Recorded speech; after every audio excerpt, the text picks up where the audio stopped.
Qu'est-ce que le MAC? Ce mouvement avec lequel le journaliste français Christophe Glaise aurait été en contact et lui vaut d'être détenu en Algérie depuis plus d'un an. Journaliste indépendant spécialisé dans le sport, Christophe Glaise se rend en Algérie en 2024 dans le cadre d'un reportage pour le magazine SoFoot. Il veut rencontrer la jeunesse sportive de Kabylie, une institution du football algérien. Il contacte donc l'un des dirigeants du club, mais ce dernier s'avère aussi être responsable du mouvement pour l'autodétermination de la Kabylie, MAC. C'est un mouvement indépendantiste kabyle. Et l'une des raisons pour lesquelles il est vu effectivement d'un très mauvais œil par les autorités algériennes, c'est qu'il ne s'agit pas d'un parti politique kabyle, ou en tout cas à forte consonance berbère. Il y en a déjà eu dans le passé, il y en a toujours aujourd'hui d'ailleurs, comme le Front des Forces Socialistes ou le Rassemblement pour la Culture et la Démocratie. Là, il s'agit vraiment d'un mouvement qui revendique l'indépendance de la Kabylie, autrement dit, qui est sécessionniste. Et c'est l'une des raisons pour lesquelles le régime d'Alger a décidé de criminaliser ses orientations politiques en le qualifiant de terroriste. La justice algérienne reproche donc à Christophe Glaise d'avoir été en contact avec l'un de ses responsables et pour apologie du terrorisme. En cause, il aurait été en possession de publications dans un but de propagande nuisant à l'intérêt national. Détenu depuis un an déjà, l'emprisonnement du journaliste français n'avait été médiatisé qu'en juin 2025 à la demande de la diplomatie française dont les relations sont plus que tendues avec l'Algérie. L'une des raisons pour lesquelles le régime algérien a toujours des relations difficiles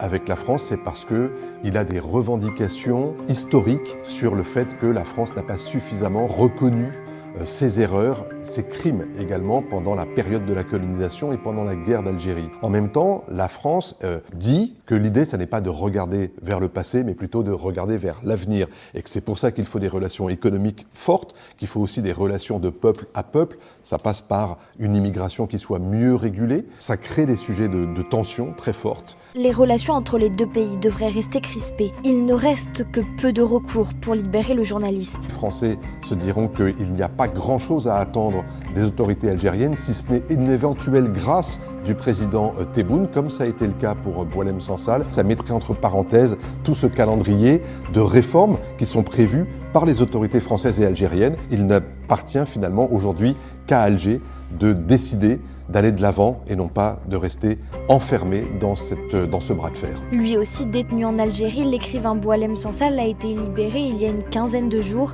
après un an de prison. De quoi y voir pourtant le premier signe de dégel des relations franco-algériennes. La famille de Christophe Glaise et les organisations de journalistes déplorent son emprisonnement alors qu'il n'a fait que son métier.